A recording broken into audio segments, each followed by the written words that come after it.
जिसके बाबा वली, जिसके ताया वली, जिसके दादा वली, जिसके नाना वली, जिसके यौमल क़ियामत अना व हुआ। मेरे आका फरमाते हैं जा जा यौमल क़ियामत अना व हुआ हाकदा सुम्मा ज़म्मा अस्बिअहू। मेरे आका सल्लल्लाहु अलैहि वसल्लम फरमाते हैं ए आयशा सुन, जो अपनी बच्चियों से प्यार करते हैं, जो अपनी बच्चियों से मोहब्बत करते हैं, जो अपनी बेटियों से प्यार करते हैं, अपनी बच्चियों से प्यार करके उनको सही तरबियत देते हैं, सही तालीम देते हैं, उनको संवारते हैं। संवारने के बाद जब वो शादी के लायक हो जाती है, माँ बाप उसकी शादी कर देते हैं। नबी फरमाते हैं जा अना जा यौमल क़ियामत अना व हुआ।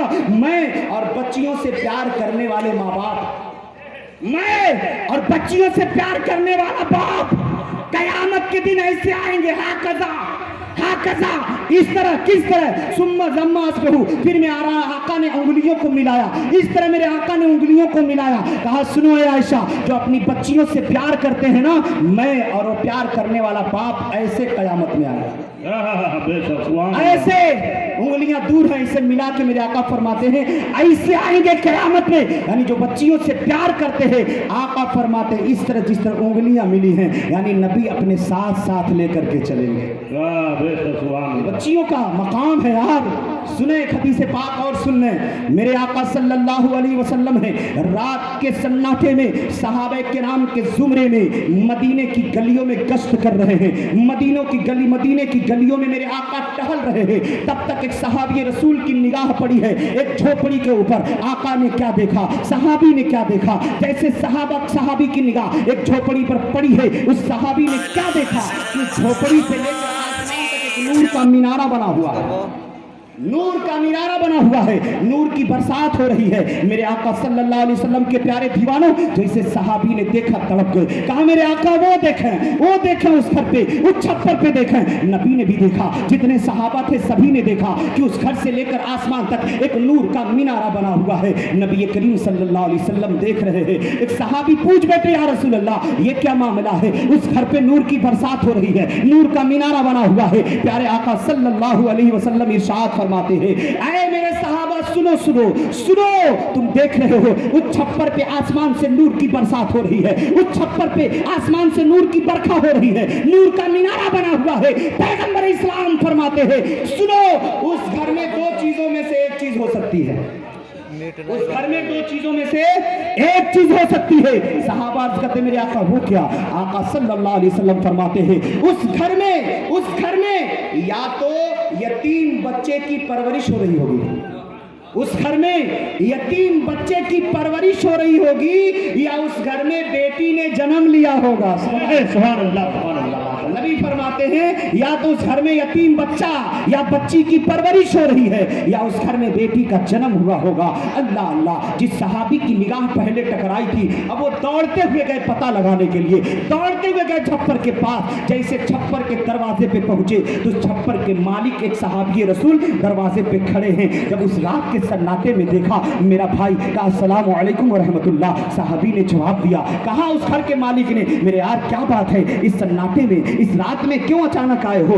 क्या बात है, दौड़ते हुए आ रहे हो? कहा मेरे भाई सुने, मैंने देखा आका अलैहिस्सलाम के साथ हम चल रहे थे, तब तक मेरी निगाह आपके झोपड़ी पर पड़ी है, आपके मकान पर पड़ी है। मैंने क्या देखा, आपके छत से लेकर झोपड़ी से लेकर आसमान तक नूर की बरसात हो रही है, नूर का मीनारा बना हुआ है। नबी करीम सल्लल्लाहु अलैहि वसल्लम ने भी देखा। सहाबा ने पूछा मेरे आका वो क्या मामला है? तो नबी ने फरमाया उस घर में या तो यतीम बच्चा पल रहा होगा, या उस घर में बेटी की पैदाइश हुई होगी। तब तक वो सहाबी तड़प गए। कहा अल्लाह की कसम, ये जमीन मिट सकती है, आसमान मिट सकता है, नबी की जबान से निकली हुई बात गलत नहीं हो सकती है, गलत नहीं हो सकती है। कहा क्या हो गया? कहा है मेरे भाई, मेरे घर में यतीम बच्ची या बच्चे की परवरिश तो नहीं हो रही है, लेकिन मेरी बीवी हमल से थी। कुछ ही देर पहले मेरे घर में एक चाँद जैसी सूरत वाली बेटी ने जन्म ले लिया। जन्म ले लिया है। यार कहाँ खो गए? बेटियां रब की तरफ से रहमत हैं, बेटियां सहमत नहीं हैं, बेटियां रब की तरफ से बरकत हैं। बेटियों की कदर करो, बेटियों की इज्जत करो। और मैं बेटियों से भी कहूंगा और उन बेटों से भी कहूंगा, अल्लाह के लिए अपनी निगाहों का गलत इस्तेमाल न किया जाए। अपनी निगाहें किसी गलत किसी गैर के चेहरे पे न डालें, अपनी निगाह किसी बेटी बहन पर न डालें। सुन ले मुसलमानों, अगर हम किसी बेटी के ऊपर गलत निगाह डालेंगे तो कल हमारी बेटी के ऊपर गलत निगाहें जरूर उठेगी। आज बड़ा अफसोस होता है जब मुसलमानों पे उंगलियां उठ रही हैं, मुसलमान के बच्चे ऐसा कर रहे हैं, मुसलमान की बच्चियां वैसा कर रही हैं। आप देखें अल्हम्दुलिल्लाह, अल्लामा गयासुद्दीन साहब ने बताया कि 74, 75 या 82 बच्चियां जिनकी दस्तार हुई है, अल्लाहु अकबर, और कितने बच्चे जिनकी दस्तार होने वाली है।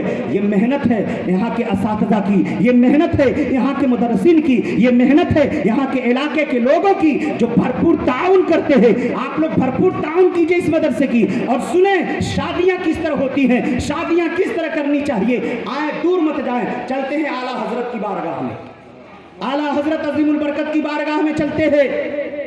अमरडोबा में एक मौलाना, एक मुफ्ती साहब है, मौलाना मुफ्ती अहमद रजा साहब। उन्होंने हुजूर ताजुश शरिया अलैहि रहमा के सवाने उमरी पे एक किताब लिखी है पतली सी। उस किताब में मैंने पढ़ा था, उन्होंने एक वाकया लिखा है, अजीब वाकया। आला हजरत अजीमुल बरकत मुजद्दिद दीन व मिल्लत की बेटी की शादी होने वाली है, बारात आने वाली है। उसी दिन की बात है जिस दिन बारात आने वाली है। और आला हजरत अजीमुल बरकत कुर्सी लगाए अपने आंगन में बैठे हुए हैं। अब घर में जो छोटे छोटे बच्चे बच्चियां हैं, जानते हैं शादी के दिन में बच्चियां कितना संवरती हैं, बच्चे कितना संवरते हैं, छोटे छोटे बिल्कुल गुड़िया की तरह सज जाते हैं। बच्चे बच्चियां खूब सज जाते हैं, माँ बाप उनको सजा देते हैं अच्छे अच्छे कपड़े में। और छोटे छोटे बच्चे जब चलते हैं इधर उधर बड़े अच्छे लगते हैं। आला हजरत अपने आंगन में कुर्सी लगाए बैठे हैं। तब तक एक छोटी सी बच्ची गुजरी, दादा अस्सलाम वालेकुम। तब तक छोटा सा बच्चा गुजरा, दादा अस्सलाम वालेकुम। बच्चे और बच्चियां गुजरे हैं। देखा आला हजरत अजीमुल बरकत ने, पहचान लिया ये कौन है, पहचान लिया ये बच्ची कौन है, पहचान लिया ये बच्चा कौन है। अब देखा आला हजरत की निगाह देखें, आला हजरत की निगाह देखें। शादियां ऐसी करें जो आला हजरत ने करके बताया है, आला हजरत ने करके दिखाया है। ऐ लोगों, शादियां ऐसा करें, दौलत के चक्कर में न जाएं, रिश्वत के चक्कर में न जाएं, जहेज के चक्कर में न जाएं। बाप को जितनी कैपेसिटी होगी, जितनी हैसियत होगी, बाप जरूर देगा, बाप जरूर देगा। बाप तो कोशिश करता है यार मेरी बेटी जहां जाए खुश रहे। बेटी के रहने का, बेटी के खाने का, बेटी के सोने का, बेटी के बरतने का, बेटी के लिए बर्तन, बेटी के लिए गैस, बेटी के लिए क्या क्या इंतजाम बाप नहीं करता है। अपने तरफ से भरपूर कोशिश करता है कि बेटी को देने में कोई कमी न रह जाए। हर बाप ये कोशिश करता है। लेकिन ऐ लोगों, हम किसी बाप पर जुल्म न करें, किसी बाप पे दबाव न डालें कि इतने बाराती लेकर के आएंगे। सुन ले, बारात का खाना सुन्नत नहीं है, बारात का खाना सुन्नत नहीं है। बहुत जाते हो, चलो खूब दबाएंगे और जाएंगे ना। अब भैया अरे तनी गोलका गोलका पीसिया था ना, और शर्म नहीं आती? इतना रोटी खाने का शौक है, अपने घर पे बनाकर क्यों नहीं खाता? अपने घर पे तो 1 किलो में 15 लोग खा लेंगे, अब बारात में गया तो 1 किलो खुद ही दबा जाएगा। कुछ आया है यार? उस बेटी के बाप के दिल से पूछा ना, पूछा उसके दिल से, वो कितनी मेहनतों, कितनी मुशक्कतों और कितने दर्द के साथ उसने इंतजाम किया है। कभी हमने उस पर गौर किया? हम तो जाते दम जैसे लगता है टाटा बिरला की औलाद बनकर जा रहा है। अरे बाप रे बाप। एक शादी में हम गए ना, तो एक मोटा सा था जैसे लगता गहरा बैठा है, गर्मी का मौसम था बेचारा। अरे कैसे ही सब है जी, पंखे का इंतजाम नहीं, तो ये इंतजाम नहीं हुई। हमने कहा शर्म नहीं तुम्हारे चेहरे पे?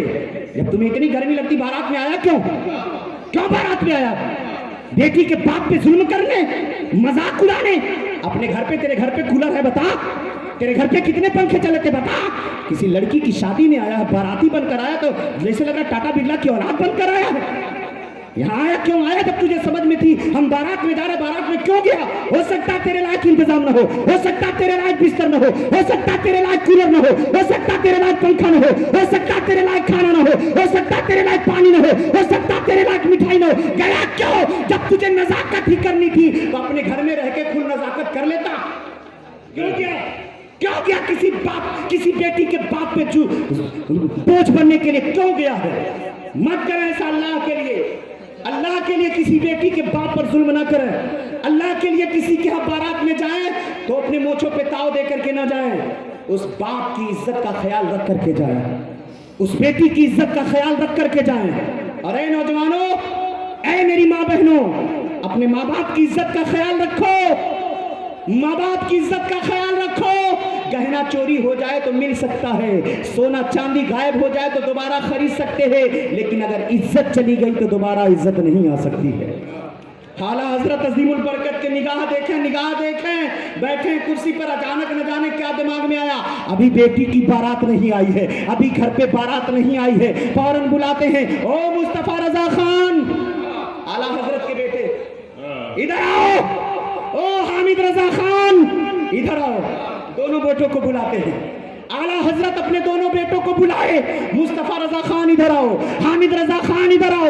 जब दोनों बेटे आला हजरत के आगे, जी अब्बा हुजूर कहें क्या बात है? कहा बेटा एक बात कहना चाहता हूँ, मानेंगे? कहा हुजूर इजाजत तो दें, आपके लिए हम क्या नहीं कर सकते हैं, आप कहें तो सही। कहा मानोगे ना मेरी बात? कहा हुजूर कह के तो देखें, कहना क्या चाहते हैं, हुक्म क्या देना चाहते हैं? हुजूर अगर हमारे बस की होगी तो हम मुकम्मल करके दिखाएंगे, हुजूर कहें तो क्या कहें, कहें बताएं। कहा मुस्तफा मैंने तेरी बेटी को देखा, बड़ी खूबसूरत लग रही थी, मुस्तफा तेरी बेटी बड़ी अच्छी नजर आ रही है, ए हामिद तेरा बेटा बड़ा अच्छा नजर आ रहा है, ए हामिद मैं चाहता हूँ तू अपने बेटे का निकाह अपने भाई की बेटी से कर दे।